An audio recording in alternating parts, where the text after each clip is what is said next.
Quero saudar você, professor, professora da Escola Bíblica Dominical, classe dos adultos, com a paz do Senhor Jesus. Estou muito agradecida a Deus por ter esta oportunidade de estar aqui com você, de falar da Palavra de Deus, de estudar a Palavra de Deus, e feliz porque você está aqui comigo. 11ª lição desta série de lições tão abençoadas, Abraão, Isaque e Jacó, homens dos quais o mundo não era digno, e esta lição de número 11, que nós vamos estar estudando mais uma vez, é intitulada Jacó, de enganador a homem de honra. E neste vídeo da aula tradicional do canal da professora Manuela Barros, eu compartilho com você um roteiro como esse que vai estar em PDF aqui na descrição do vídeo. Então, se você abrir a descrição, aquele maisinho lá do lado ali embaixo, um pouquinho pro lado direito, né? Tem um mais, você abre aquilo ali, então tem os links, então você vai encontrar o link do roteiro e também o link desse PowerPoint que você está vendo aqui na tela também. Eu tenho disponibilizado desde a aula passada os dois links para a nossa apreciação. Então, vamos estudar hoje o nosso roteiro que nós propomos, fazemos sempre baseado, estudando a lição, nós preparamos um roteiro paralelo. Você vai ver muita semelhança, mas não as mesmas palavras, não é assim? E para você que não gosta muito, aprende um pouco sobre este modelo, este estilo didático de ensino, mas gostaria de também aprender no estilo comentado, não é? Ou seja, nós lendo a revista e explicando a partir do texto da revista, nós também no nosso canal temos este vídeo para você. É só procurar a aula comentada do canal da professora Manuela Barros e você vai encontrar esta realidade. Vamos ao nosso roteiro aí hoje. Jacó, de enganador a homem de honra, dividimos ele em 3 tópicos. São eles: para quem confia em Deus, para quem depende de Deus e para quem se encontra com Deus. A partir desses 3 estágios na história de Jacó, o nosso texto de leitura bíblica em classe fala de um estágio somente, que foi quando ele passou de volta, né, no caminho para encontrar seu irmão Esaú, depois do tempo que ele esteve ali com Labão.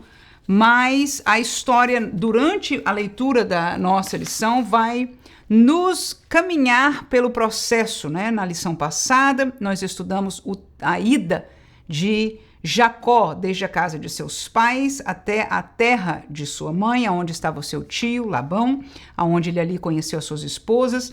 Então, neste processo de ida, foi onde nós encontramos Jacó tendo aquele primeiro encontro com Deus e fomos muito abençoados com a lição da semana passada. Mas agora, nesta lição, o texto de Gênesis 32, 22 a 31, porque não vamos ler aqui da nossa leitura bíblica em classe, diz: e levantou-se aquela mesma noite e tomou as suas 2 mulheres e as suas 2 servas e os seus 11 filhos e passou o val de Jaboque. E tomou-os e fê-los passar o ribeiro e fez passar tudo o que tinha. Jacó, porém, ficou só. E lutou com ele um varão até que a alva subia. E vendo que não prevalecia contra ele, tocou a juntura da sua coxa e se deslocou a juntura da coxa de Jacó, lutando com ele. Versículo 26, e disse: deixa-me ir, porque já a alva subiu. Porém ele disse: não te deixarei ir, se não me abençoares. É Jacó que falou esta palavra ao anjo. E disse-lhe: qual é o teu nome? E ele disse: Jacó. Então disse: não se chamará mais o teu nome Jacó, mas Israel, pois como príncipe lutaste com Deus e com os homens e prevaleceste. E Jacó lhe perguntou e disse: dá-me, peço-te, a saber o teu nome. E disse: por que perguntas pelo meu nome? E abençoou-o ali. E chamou Jacó o nome daquele lugar Peniel, porque dizia: tenho visto a Deus face a face, e a minha alma foi salva. E saiu-lhe o sol quando passou a Peniel e manquejava da sua coxa. Este texto aqui, quando eu li, começando a preparação da classe, eu digo: oh, meu Deus, se tivéssemos a oportunidade de pregar neste texto, aleluia, seria uma bênção. Um texto lindo, cheio de aplicações. E nós vamos ter alguma oportunidade de trazer no último tópico da nossa lição, porque assim o pastor fez na separação, né, na apreciação deste estudo sobre a pessoa de Jacó. Mas no primeiro tópico, nós encontramos a primeira fase desta ida, quando ele chega à casa daquele que se tornaria seu sogro, né, de Labão, e ele quer se casar, conhece uma moça chamada Raquel, deseja se casar com ela, faz a proposta, como o pastor explicou bem na lição. Ele não tinha condições financeiras de pagar, não é o que era costumeiro na cultura, mas ele então decide trabalhar ou apresenta a proposta de trabalhar. E para este primeiro tópico nós intitulamos Para Quem Confia em Deus, e nós vamos encontrar 3 coisas que aconteceram com Jacó. Em primeiro lugar, recebeu um casamento, e eu vou entender este casamento como uma companhia e como uma forma de identidade. Em segundo lugar, ele recebeu a semeadura, a colheita da justiça daquilo que ele plantou na sua vida. Em terceiro lugar, ele recebeu filhos, alegrias e herança. Então, quando eu coloco o primeiro tópico de que Jacó agora confia em Deus, eu estou me baseando na história da semana passada, que por causa do primeiro encontro de Jacó com Deus, de uma visão espiritual, entendendo que Deus não estava distante, apesar de estar no céu, Deus abria um caminho, um relacionamento espiritual para com ele, um ser humano que estava, como estudamos na lição passada, numa situação dificílima, em aperto, e não pagando por um bem que fez, mas inclusive estava naquela situação porque ele e sua mãe enganaram seu irmão, e esta situação toda trouxe muita tristeza e problemas para a sua vida. Mas aquele encontro com Deus foi marcante. E o Deus que lhe deu um entendimento, uma visão espiritual para ver a conexão deste Deus, do céu deste Deus, com a terra, com a realidade pequena, passageira, dificultosa de Jacó, também falou uma palavra para ele. E essa palavra foi de promessa. A promessa de que Deus o traria de volta a esta terra. Mas uma promessa que foi um conforto para a vida dele, ímpar. Qual foi? Deus prometeu que estaria com ele, que iria com ele, que não deixaria Jacó. E foi confiado nesta promessa que Jacó partiu agora. Desde este momento ele saiu com nenhuma esperança a não ser conseguir um lugar para se esconder da fúria do seu irmão, para não morrer. Mas a partir daquele momento com Deus, aleluia, a partir daquele momento com Deus, ele tinha uma confiança de que o Deus de seu pai haveria de estar com ele. Por isso nós intitulamos o primeiro tópico aí mais uma vez, Para Quem Confia em Deus, e a primeira coisa que ele recebeu foi um casamento, companhia e identidade. Claro que se você leu a lição e também conhece este trecho da palavra de Deus, você sabe que ele foi enganado, a gente vai falar nisso no segundo subtópico, mas ele desejou se casar com Raquel. E nós vamos então propor para entender aquilo que Deus o deu, porque Deus o deu um casamento, e deu o casamento com a mulher que ele desejou, que ele quis se casar, e com certeza Deus tinha este propósito para que ele casasse com ela também. Diz o versículo 28 de Gênesis 29, fez Jacó assim e cumpriu a semana desta, e ele lhe deu Raquel, sua filha, por mulher. Então nós vemos que, apesar de ter havido uma confusão, né? Nós vamos falar um pouquinho no próximo subtópico.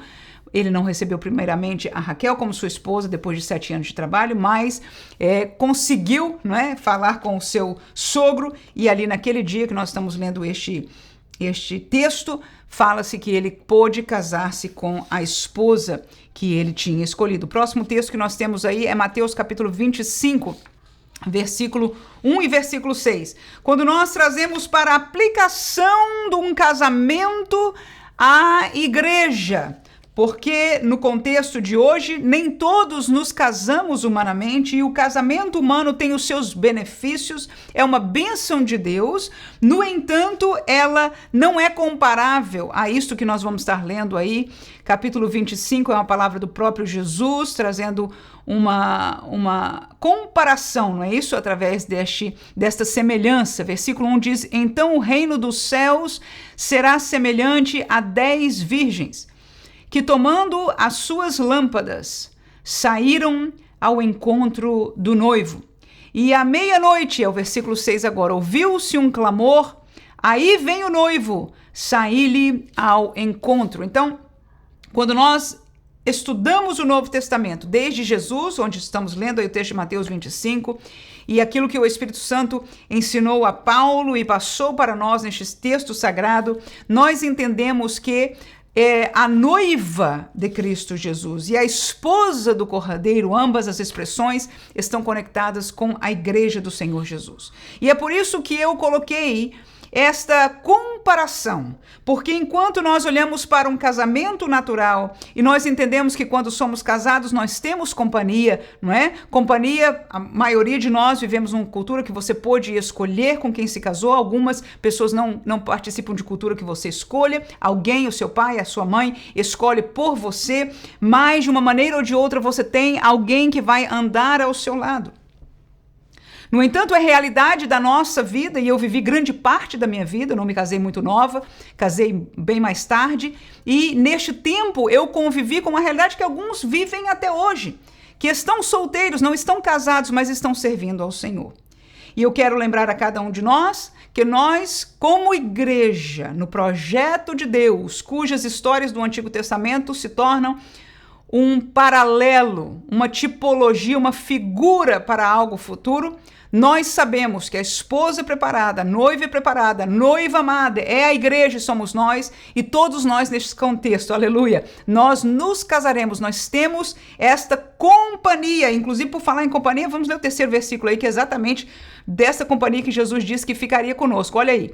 E eu rogarei ao Pai e ele vos dará outro consolador para que fique convosco para sempre. Então veja, Jesus, ele era o noivo, mas esta companhia, porque você leu no texto de Mateus 25, que a noiva esperava o dia deste casamento, não é? Ela estava pronta, ela estava ornamentada, mas ela estava aguardando até ouvir, aí vem o noivo, chegou a meia-noite, mas neste processo de espera nós não estamos só, nós temos companhia. E identidade no casamento fala que você tem um nome, não é? A mulher, geralmente, as culturas que nós conhecemos mais tradicionalmente, mudam o seu último nome para ser o nome da família do seu esposo, que carrega assim. Então há uma questão de identidade nesse sentido. E para o homem, ele agora não é um homem sozinho, separado ou somente filho de um casal, ele tem a sua própria identidade através da família, e nós em Cristo Jesus e com o selo do Espírito Santo nós temos também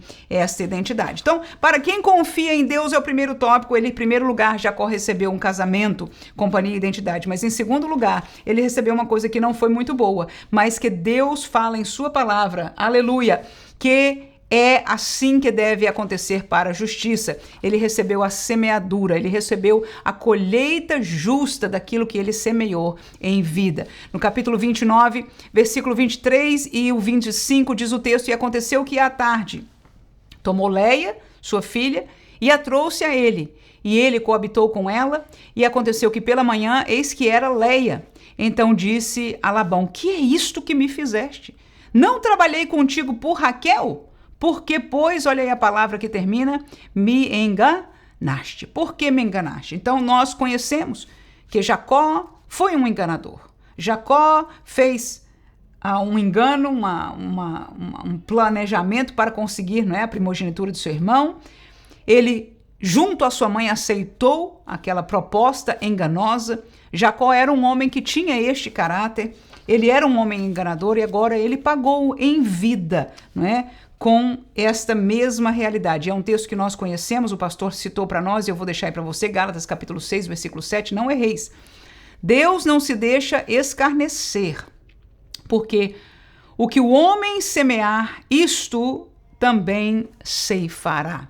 Então nós entendemos na Bíblia que o nosso Deus, ele é perfeitamente justo. E a graça nos faz alcançar o perdão de Deus.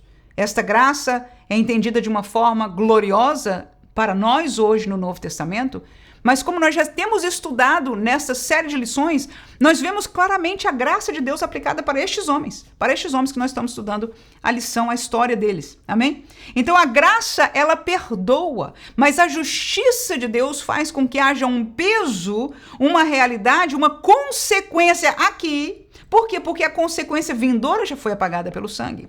Aleluia! O perdão já foi concedido e o perdão faz com que nós não paguemos ou seja, na vida eterna, pelos pecados nesta vida.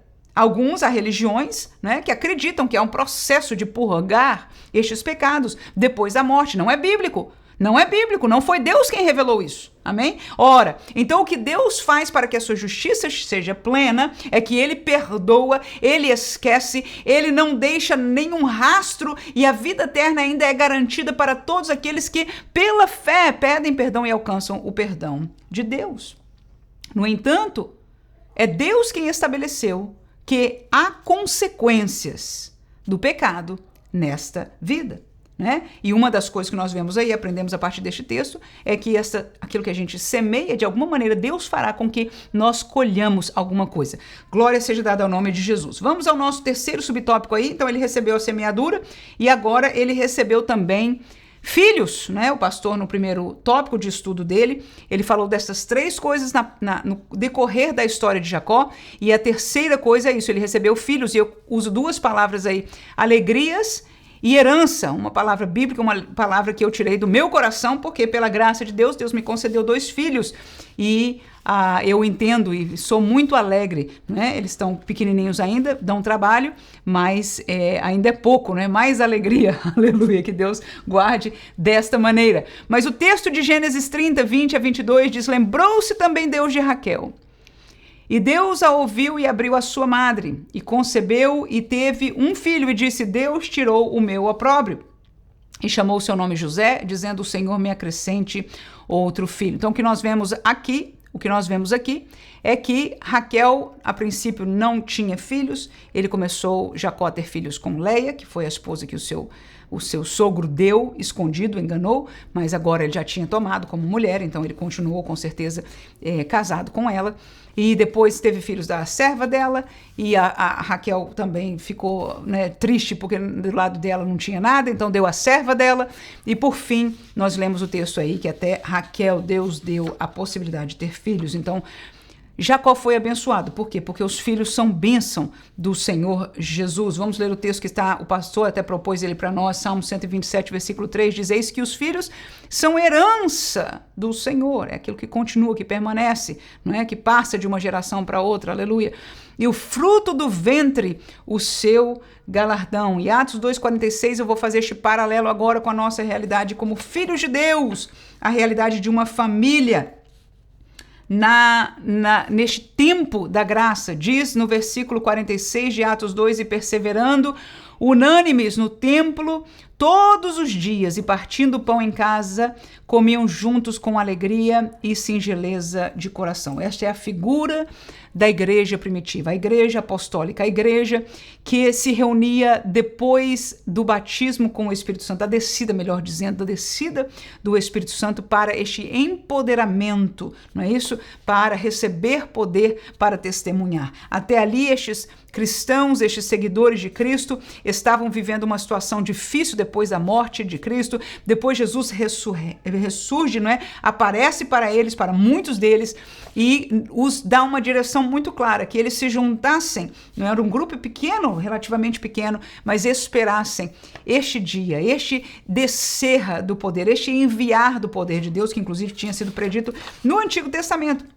Ora, quando este poder é derramado, aí o processo de evangelização se multiplica de uma forma extraordinária. Aleluia. O Espírito Santo capacita, o Espírito Santo dá poder, o Espírito Santo trabalha na vida destes que são crentes para dar o desejo, a graça e o poder e a autoridade espiritual para esta obra. E nós vemos as primeiras pregações trazendo milhares de pessoas aos pés de Jesus, convertidos ao Senhor Jesus. E é esta igreja que estava junta.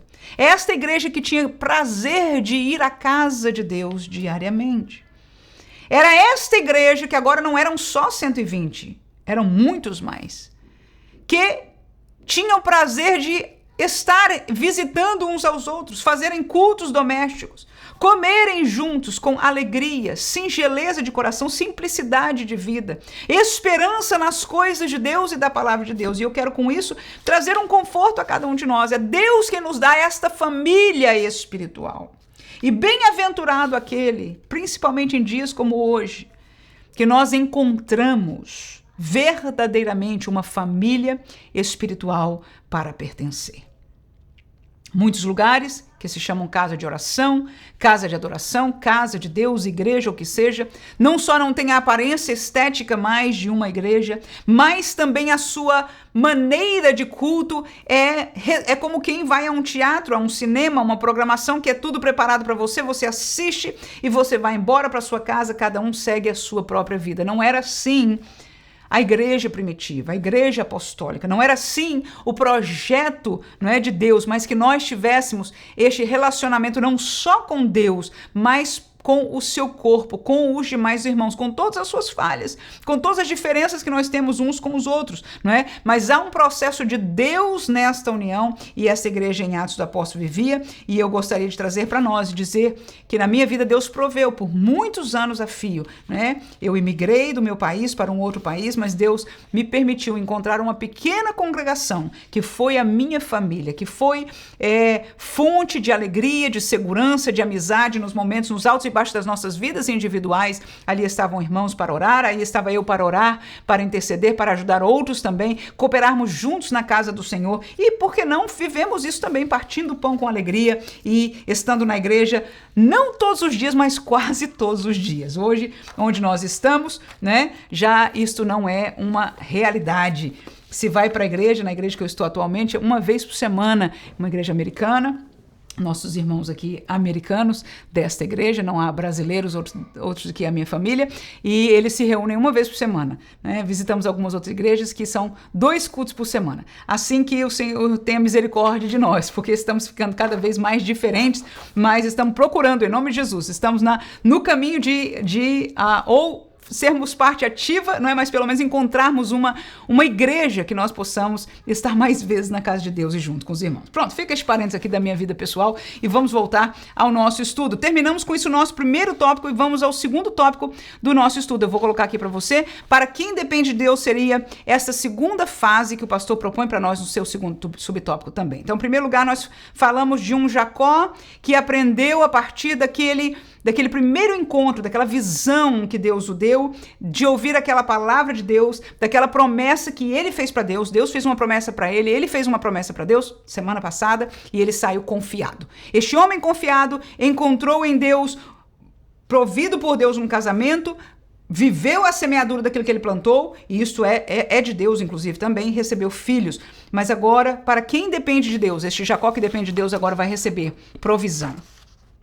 Numa terra distante, Deus vai ser o seu provedor. Ele vai receber de Deus direção, ele vai continuar. A direção de Deus foi lá, seu pai e sua mãe disseram, vão para minha família, vão para Labão, mas no caminho encontra com Deus e Deus disse, pode ir, mas eu já te digo, você vai voltar, né? Mas a direção, a expectativa estava em Deus e ele também recebe livramentos. Nós vamos estudar sobre isso aí. Então, no primeiro subtópico, ele recebe provisão, Gênesis capítulo 30, versículo 43, e o homem cresceu muitíssimo, e teve muitos rebanhos. Olha aí o que Jacó recebeu durante o tempo que ele esteve longe da sua terra, da sua família, pai e mãe. Muitos rebanhos e servas e servos e camelos e jumentos. Mateus 6:26 diz, olhai para as aves do céu, que não semeiam nem cegam, e esta palavra é para nós, nem ajuntam em celeiros. Então os passarinhos, as aves do céu, não podem semear. Não tem como fazê-lo, não tem como guardar, não tem geladeira, não tem celeiro. E o vosso Pai Celestial, é Ele quem as alimenta. E aí Jesus pergunta, não tendes vós muito mais valor do que as aves do céu, do que os passarinhos? Com isso nós aprendemos que o Deus que nós servimos, Ele é o Deus da provisão. Se nós dependemos dele, essa é a palavra do segundo tópico. Primeiro, confiar. Confiar é saber que ele está neste projeto. É ter ouvido a sua voz já e dito, tá bom, Jesus, eu confio que este é o caminho certo. É essa coisa de igreja, é esta coisa de ser crente. Mas dependente é um passo além quando nós não encontramos o nosso jeito funcionando. Quando nós, como Jacó, vou fazer um paralelo aqui da história dele, trabalhamos 7 anos para um homem para ser enganado, no final dos 7 anos, e ainda ter que trabalhar de graça outros 7 anos. Quando as coisas acontecem desta forma, e dói as situações, as circunstâncias, e o questionamento acerca do futuro bate à nossa porta do nosso coração. Eu já estou ficando velho, e isso ainda não aconteceu, a promessa tua, o que quer que seja de preocupação. Quando nós saímos de um processo de confiança e entramos num processo de dependência, as coisas começam a mudar para nós. E este é o lugar que a Bíblia nos ensina a estar. As duas coisas paralelamente. Mas a dependência, ela é baseada na confiança. Então a dependência se torna um passo além. Eu confio que este é o Deus verdadeiro. Eu confio que este é o caminho de Deus. Mas agora o Senhor me socorre. Porque as minhas forças, o meu poder, a minha saúde, as minhas conexões não estão funcionando para o teu propósito. Alguma coisa está errada aqui, aquele homem. E nós também começamos a depender do Senhor. E quem depende de Deus, aleluia, vê, como disse Jesus, a provisão. Se ele provê para as aves do céu, ele provê para nós. Segundo subtópico, também não recebemos só provisão, recebemos direção. Capítulo 31:3, e disse o Senhor a Jacó, chegou o dia, olha ele dizendo aí, Deus, torna a terra de teus pais e a tua parentela, e eu serei contigo. Eu quero dizer que o nosso comentarista caminhou por toda a história, e eu fui lá na Bíblia também, muito importante, nós como professores, né, voltei lá no texto bíblico e vi se estava tudo mesmo direitinho nos conformes, porque a primeira vez que Jacó quis voltar, foi ele quem quis. Ele foi atrás do seu sogro e disse, olha, tô querendo ir. O pastor até escreveu, Jacó quis voltar. E eu falei, foi assim mesmo? Eu lembrava que era Deus que tinha falado. Aí eu fui lá ver, né, no texto, como é que foi a ordem das coisas. Eu tô compartilhando aqui com você. E é bom que você vá lá no texto e leia direitinho para ficar gravado, porque nós estamos ensinando a palavra de Deus. Amém? Então, ele teve o primeiro ímpeto de voltar. Ele estava triste com aquela situação, como nós já comentamos agora mesmo. E Labão diz, não, rapaz, não vai não, porque tá tão bem aqui, então eu vou fazer o seguinte, eu vou te dar salário agora pelo teu trabalho. E foi aí a história que ele ficou mais tempo por causa disso. Mas o texto que eu li com você foi a hora de Deus, aleluia. Deus, naquela hora que Jacó quis voltar, não disse nada. Foi Jacó que já não aguentava mais, confiado em Deus, ele fez a proposta. Mas a resposta que Deus permitiu, olha aí a diferença entre confiança e dependência. A que Deus permitiu foi Labão dizer, não fica mais, mas agora eu te dou um trabalho. E aí nesta dependência de Deus, eu posso imaginar que ele ficou mais apertado por dentro. Será, Senhor, que esta é mesmo a tua vontade? Mas ele confiou em Deus. Está aí a confiança. Mas agora desta confiança eu vou trabalhar agora, Senhor, na tua dependência. E aí ele começou a ver a operação de um Deus que ele dependia dele. Quando eles faziam um acordo, o salpicado ou o malhado ou o que for vai ser meu e o seu vai ser esse, Deus abençoava mais a ele. E Deus assim começou a prosperar, não é, a vida dele, a trazer de volta aquilo que ele tinha perdido por injustiça, queira ou não. Labão foi injusto para com ele. Isso que nós encontramos aí. Falando em direção de Deus, eu vou te levar a um texto em Atos dos Apóstolos, capítulo 13, versículo 2, diz, e servindo eles ao Senhor e jejuando, disse quem? Disse o Espírito Santo, separai-me a Barnabé e a Saulo para a obra que os tenho chamados. Então nós que vivemos neste concerto com Deus, neste novo testamento, neste tempo da graça, nós que somos agora filhos de Deus, nós lemos em João capítulo 14 que ele deixou para nós este outro consolador, né? Este que seria a nossa companhia, que daria a nós uma identidade. Nós somos filhos de Deus, nós somos selados com o selo do Espírito, companhia e identidade, e preparados por este Espírito para o dia do casamento com Cristo Jesus, as bodas do Cordeiro que haveremos de viver. Este Espírito direciona a nossa vida. O texto que lemos era Paulo, nascido de novo convertido, conhecedor da lei, agora conhecedor de Cristo, da revelação de que aquele Jesus era o Filho de Deus e que morreu e ressuscitou e que o tinha chamado para ser o apóstolo dos gentios. E ele estava ali ainda numa situação para lá, para cá, fugido de um lado, indo para outro, até o dia que o Espírito Santo falou, aleluia, naquela igreja de Antioquia. Chegou a hora, aleluia. Chegou a hora, Paulo. Chegou a hora e você vai com Barnabé e Paulo. Vocês agora vão para a missão que eu tenho, não é, preparado para vocês. E a Bíblia diz que a igreja ali orou, né, aqueles líderes, aqueles irmãos com imposição de mãos, jejuns e orações, e despediram os 2 missionários. Então este é o contexto que nós somos chamados a viver. Quem depende de Deus, vive sob a direção de Deus. E nós temos na vida de Paulo, não temos tempo para colocar outros textos aqui, mas exemplos explícitos de como o Espírito Santo de Deus dirigia a sua vida. E nós, por que não refletirmos um pouco com os nossos alunos? Como é que Deus tem dirigido a nossa vida?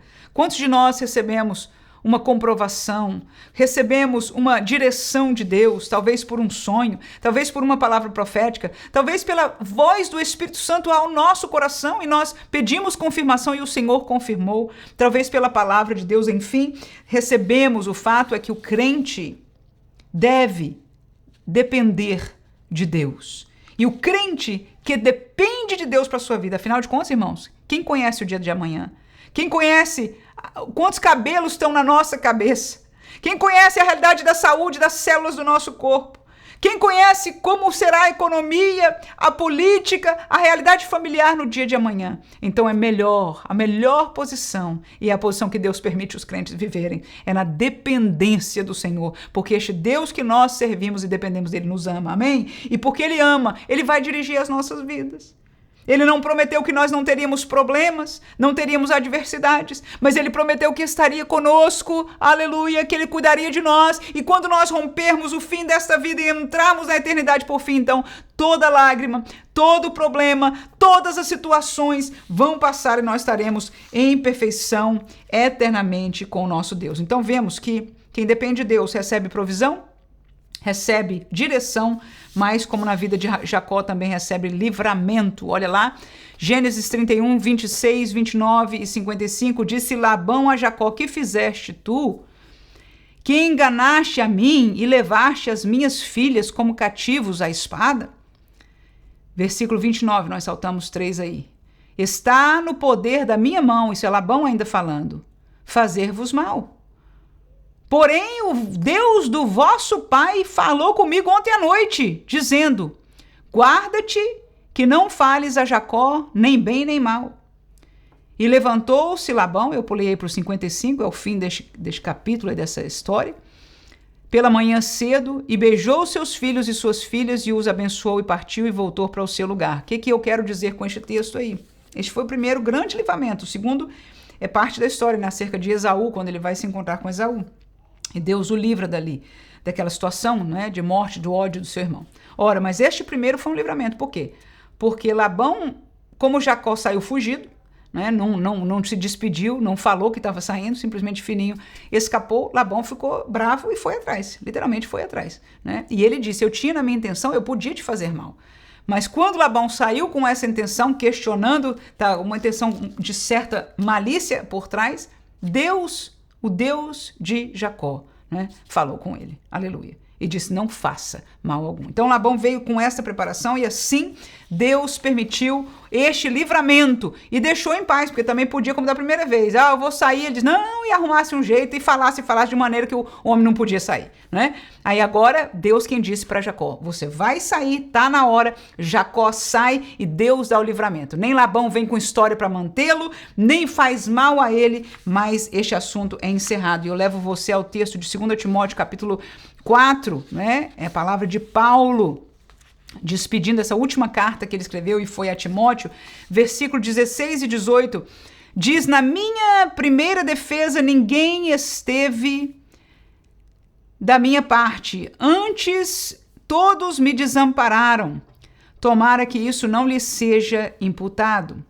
O Senhor, porém, esteve comigo e me fortaleceu, para que por mim fosse cumprida a pregação e a ouvissem todos os gentios. E fui livrado da boca do leão. E o Senhor me livrará de toda obra maligna, e me guardará para o seu reino celestial, a quem seja glória pelos séculos dos séculos. Amém. Então o que nós vemos aí neste subtópico é que aquele que depende de Deus recebe o livramento de Deus. Paulo está dizendo aí, em outras palavras, eu fui a juízo. E nenhum dos meus irmãos, nenhum dos obreiros estava lá comigo. Eu fui sozinho. Eu fui sozinho humanamente, mas ele disse, o Senhor estava lá comigo. E ele me livrou da boca do leão. Ele estava preso, ele podia ser condenado, enfim, podia talvez até naquele caminho já ser encaminhado para a morte naquele tempo, não é? Mas ele ficou livre e ele diz, este Senhor vai continuar me livrando de toda obra maligna para guardar-me não só a minha alma para o céu, até chegar ao céu, mas para cumprir aquilo que ele tenha a cumprir na minha vida aqui na terra também. O livramento de Paulo vinha do Senhor. Por vezes, ele foi heróico e encarou pessoas. Por vezes, Deus permitiu os irmãos falarem, Paulo, foge, e até arrumaram um cesto para descer, não é, pelo muro da cidade. Não foi uma nem duas vezes que ele fugiu. E há momentos para fugir. E há momentos para encarar. Como é que a gente sabe, irmã? A direção do Espírito Santo de Deus. É por isso que é importante na vida cristã um relacionamento com este Deus. E até aqui nós vemos Deus se aproximando, Deus falando, Deus chegando-se a Jacó. Mas no próximo tópico, que é onde nós vamos estudar, finalizando o nosso estudo, e o mais importante, que é o cerne, não é? Da lição que nós começamos. No Val de Jaboque, agora um outro nível de encontro. Na verdade, eu coloquei como terceiro tópico, deixa eu compartilhar com você aqui. Terceiro tópico para quem se encontra com Deus, olha lá. O primeiro tópico que nós estudamos dizia, para quem confia em Deus, Jacó saiu confiado da primeira experiência, da visão e da voz de Deus. O segundo tópico para quem depende de Deus, naquela terra distante, nas mãos de Labão, longe de sua família, né? Ele estava na dependência de Deus e Deus esteve com ele. Mas agora ele literalmente se encontra com Deus, num paralelo ao que nós vivemos no novo nascimento, no paralelo ao que nós vivemos quando somos salvos, quando há um encontro experimental, não só de ouvir a palavra do Evangelho, de ouvir de Jesus, de ouvir o que é ser crente, mas agora nós estamos falando de um encontro com Deus que vai transformar a nossa vida. E exatamente estes são os 3 subtópicos de colocar aí para você. Nós, a partir deste encontro, quem encontra Deus tem um novo nome. E por nome, nós entendemos que biblicamente fala do seu caráter, inclusive, sendo mudado. Segundo lugar, um novo nascimento. Ele mesmo diz, eu fui salvo. E em terceiro lugar, uma nova realidade de vida imanquejável. Como eu disse, este tópico está tão bom que se eu pudesse eu pregava nele, mas eu vou tentar não pregar. Aleluia! Então vamos ler os nossos tópicos e os nossos subtópicos aqui, mas são lições gloriosas para a nossa apreciação neste dia. Então, para quem se encontra com Deus, tem um novo nome. Gênesis 32 e 28 diz, e disse, era o anjo, né? Não se chamará mais o teu nome Jacó, ou enganador, mas Israel. Por quê? Pois como príncipe lutaste com Deus e com os homens e prevalecestes. O que aconteceu aqui? Enquanto nas outras aparições, nas outras manifestações divinas, nos outros encontros com Deus, Deus veio a ele. Agora, este homem, quando viu o anjo de Deus, ele lutou. Foi ele quem segurou. Foi ele quem disse, eu não vou te deixar até que me abençoes. E o anjo disse, eu tenho que ir. O dia já está raiando. Ele disse, não. Qual é a diferença para uma aplicação para nós? Qual a diferença para nós? Por muito tempo Deus nos chamou. Por muito tempo são pregações, são palavras, são pessoas que Deus enviou para que o nosso coração começasse a confiar em Deus. Começassem a entender que depender deste Deus é algo maravilhoso. Mas há um dia, é sobre este dia que essa história é um paralelo tão glorioso, que somos nós, aleluia, aleluia, aleluia. Somos nós, é da nossa vontade, é do nosso desejo, é da nossa submissão, que nós vamos ao altar. Ontem mesmo nós escutamos aqui na minha casa uma pregação antiga do pastor Jimmy Swaggart, e eu estava com a minha filha, meu filho já estava dormindo, nós vimos à noite, meu esposo, e houve um chamado para o altar e eu aproveitei a oportunidade para ensinar minha filha. E eu disse, minha filha, vai ser provavelmente no altar que você vai receber, aleluia, o batismo no Espírito Santo. Porque ela quer, ela deseja, ela fica muito feliz em ver, não é? Mas eu vejo que ela tem algumas questões de vergonha, ela tem algumas dúvidas sobre ela mesma, né, uma criança muito pequena, ainda 9 anos de idade, ela tem alguns questionamentos, e eu disse, olha, quando alguém veio ao altar, e a gente estava assistindo ali as pessoas vindo ao altar, e a afeição das pessoas, eu falei, a gente não vem pensando em quem nos vai ver, a gente não vem tomando atenção de quem está, quem foi, quem deixou de ir. Quando nós vamos ao altar, nós estamos indo a Deus. Nós estamos indo lá porque nós queremos algo de Deus, aleluia. Este é o paralelo com a história de Jacó, aleluia. Enquanto das outras vezes foi Deus quem apareceu a ele. E Deus tem aparecido a nós, aleluia. E a muitos dentro do contexto que nós convivemos. Mas há um dia que somos nós que dizemos, Senhor, eu não quero mais viver assim, eu me rendo, eu preciso da tua bênção, Senhor, o que eu quero mesmo é o ministério, Senhor, o que eu quero é me render para as missões, Senhor, o que eu preciso é ser liberta deste vício, Senhor, o que eu preciso é mudar a minha vida, eu estou com um pé lá e um pé cá, mas eu não quero mais isso. Tantas as situações pode ser que alguém esteja vivendo. E quando nós trouxermos isso aos nossos alunos, fica aqui a minha oração por você, para que Deus te use em nome de Jesus. Porque eu estava pensando nisso quando me preparando para a classe, eu vou compartilhar com os irmãos, porque a gente faz um roteiro. Eu tenho ideia de mais ou menos daquilo que eu vou falar, eu sei as partes que foram preciosas para o meu coração, mas eu não tiro de Deus, do Espírito de Deus, a possibilidade dele me inspirar, dele me usar como ele queira na sala de aula. O que significa que mesmo aqui com você, eu tenho os meus roteiros, eu preparo a minha aula, mas quando eu sinto a direção do Espírito Santo, para um lado ou para o outro, eu vou aonde ele me guia.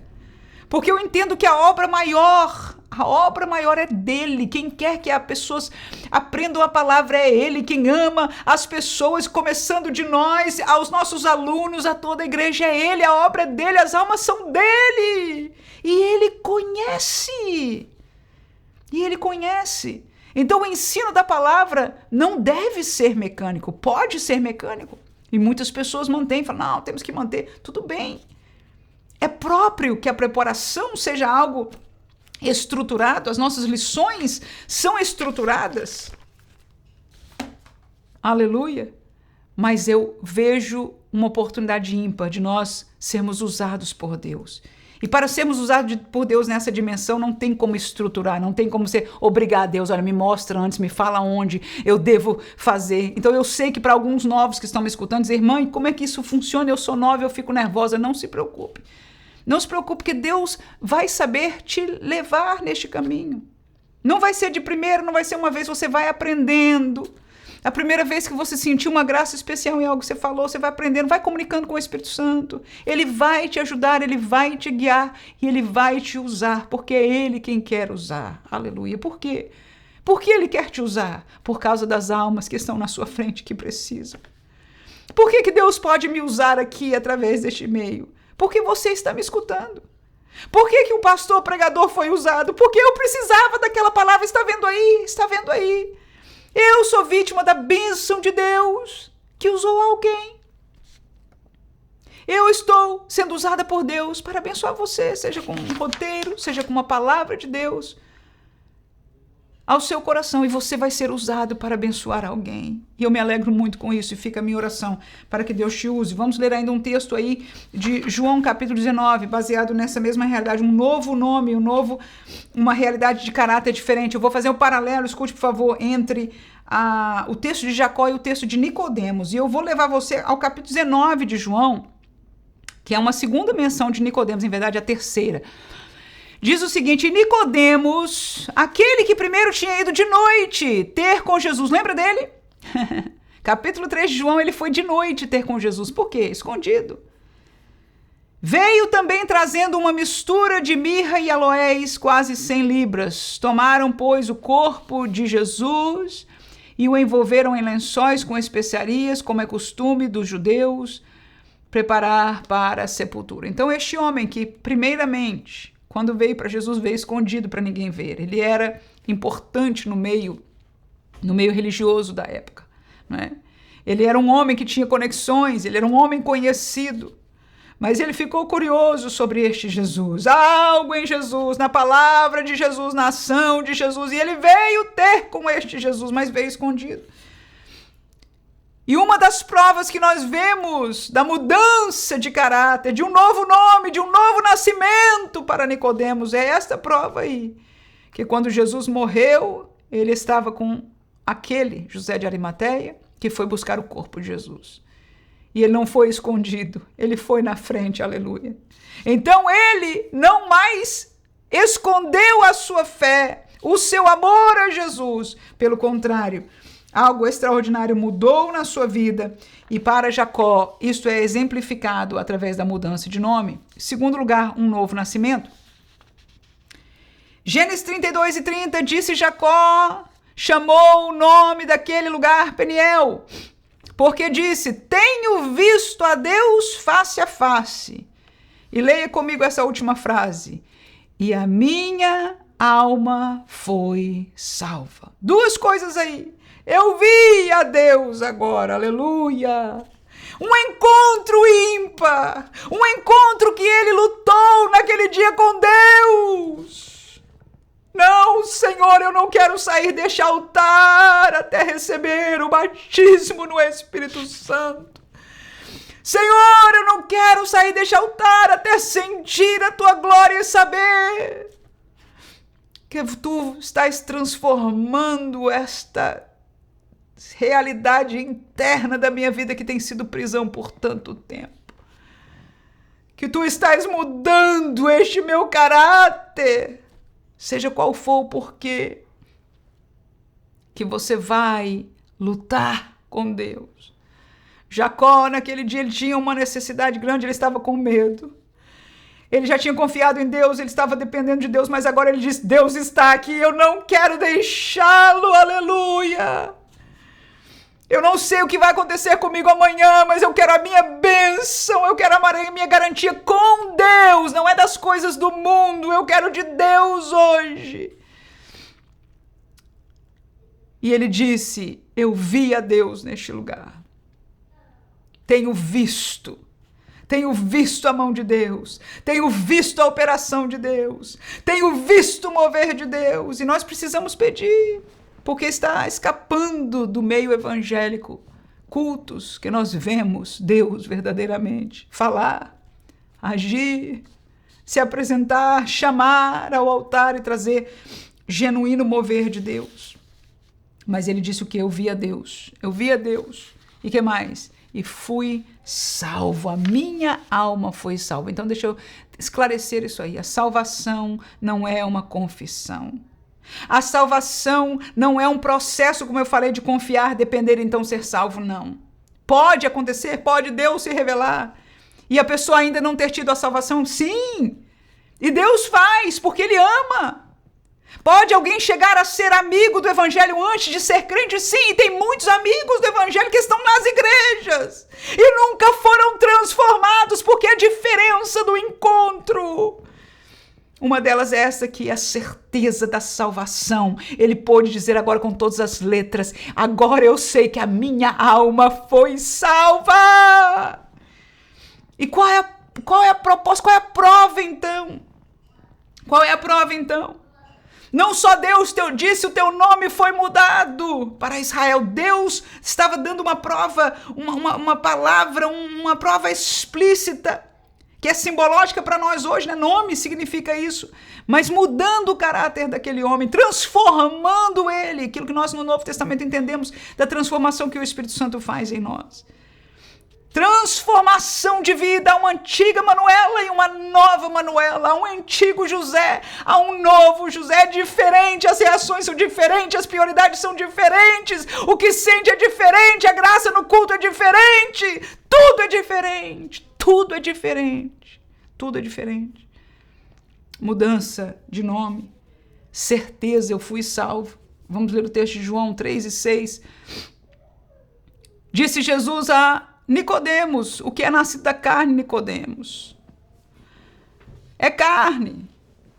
E o que é nascido do Espírito é Espírito. Se você lembra comigo deste texto, Nicodemos perguntou, e Jesus disse: se não nascer de novo, se não houver uma transformação, se não nascer de novo. E Nicodemos ficou confuso. Como alguém pode nascer de novo sendo velho, Jesus? Como pode? Eu quero o que tu tens. Aleluia, eu quero. Mas como pode ser? Eu não entendo. E essa é a diferença da fé de muitos, que nós estamos buscando resposta na nossa mente, no nosso entendimento. Nós queremos uma fé intelectual, e eu aprecio muito os livros e estudos e os apologistas do nosso presente século que se esforçam para convencer, mas eu quero dizer uma verdade para mim e para você neste dia. Você pode ser convencido, mas se não for transformado, não foi salvo. O que faz alguém salvo, aleluia, o que leva alguém para o céu é o novo nascimento e nada mais. E nada mais. Não é seguir regras, não é ser convencido e conhecer a apologética do porquê o cristianismo é verdadeiro ou deixa de ser. É muito lindo, eu aprecio os seus estudos, as suas conclusões. Mas este entendimento intelectual não salva. A salvação é pela fé. E Nicodemos ainda estava pensando com a sua cabeça e disse: como pode ser isso? E Jesus fala de novo: tem que nascer da água e do Espírito. E ele diz, como nós lemos: porque quem nasce da carne é carne, quem nasce do Espírito é Espírito. Esse novo nascimento é um nascimento espiritual. E em terceiro lugar, bonito demais, este próximo tópico aqui, olha lá, uma nova realidade de vida. Ele manquejava. Capítulo 32, versículo 31 diz: e o sol lhe saiu quando passou a Peniel e manquejava da sua coxa. E com isso eu marquei este texto, porque foi uma mudança física que o deixou humanamente, aos olhos do homem, menos do que o que ele era. Eu quero te fazer entender isso porque foi o que o Espírito Santo falou ao meu coração. Quando nós temos um encontro com Deus, verdadeiramente, veja Paulo mesmo, ele era um grande homem, ele era submisso ao Deus de Israel, mas ele era conhecedor, ele tinha conexões, ele foi a Damasco porque conseguiu carta dos grandes, né, do judaísmo, para perseguir aquela seita. Ele era zeloso. Mas o Paulo convertido diz: tudo que eu estudei, todo o meu conhecimento, todas as minhas conexões, aonde eu cheguei nesta vida, eu considero por esterco, como esterco, comparado com a grandeza, aleluia, com a glória, aleluia, com a glória das coisas espirituais, da nova vida em Cristo, do que significa ser crente experimental. Ele experimentou, olha, escute por favor, só pode entender isso quem experimentou. E o meu desejo é para que alguém que me escute e ainda não experimentou, eu digo, está aberta a porta para você. Venha para o Vale de Jaboque, que pode ser no seu quarto, pode ser na sua igreja, pode ser onde você for, mas lute com Deus. Senhor, eu quero, eu quero, eu quero. E o Senhor te dará a experiência em nome de Jesus. Ele saiu diferente, manquejando. Para os olhos de todos, virou um aleijadinho. Alguns de nós, eu digo por mim mesmo, quando Deus transformou a minha vida, eu aprendi a não contar mais. E cada vez Deus tem aprimorado mais isso na minha vida. Mais conhecimento eu tenho, eu estudo, eu faço um mestrado em divindade hoje. Mas a minha confiança, a minha alegria são nas coisas espirituais, nas coisas eternas. A minha confiança. Ou seja, eu sou ainda uma pessoa andante neste mundo, mas eu estou manquejando humanamente. Aleluia. Porque eu tenho prazer. Paulo disse, eu tenho prazer nas minhas fraquezas. Porque foi Deus quem disse para ele, quando tu és fraco, é na tua fraqueza que a minha força se faz. Então eu tenho felicidade. Enquanto nós estamos vendo uma doutrina da prosperidade, que não, ninguém pode ficar doente. Quando eu fico doente, quando eu sou fraco, eu digo, Senhor, como eu vou fazer a tua obra? Naquela hora, eu me rendo ao Senhor. Senhor, a obra, Deus me está ajudando a lembrar que a obra não é minha. Aleluia. Que ninguém precisa da minha capacidade, que ninguém precisa dos meus estudos, que ninguém precisa de nada meu. A obra é dele, a obra é dele, a obra é dele. Ai, se eu não tivesse passado por este vale de enfermidade, eu não conseguiria entender isso. Aí agora eu saio com a perna mancando, mas, aleluia, numa nova dimensão com Deus. Eu encontrei a Deus naquele vale, aleluia. Eu quero dizer, em nome de Jesus, que Deus nos levará, alguns de nós, a um vale, mas no vale é onde nós temos que lutar com Deus. É onde nós vamos pedir a Deus, é onde nós vamos alcançar de Deus a revelação e uma novidade da nossa vida. João 3:8, Jesus termina dizendo: o vento sopra, falando com Nicodemos ainda, não é? Onde quer, Nicodemos.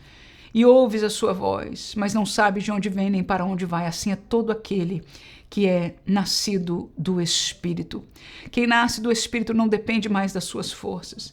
Quem nasce do Espírito não é dono de si, que sabe o que vai dar certo do seu negócio, da sua vida, na igreja e tal, e no ministério, em toda a área, não.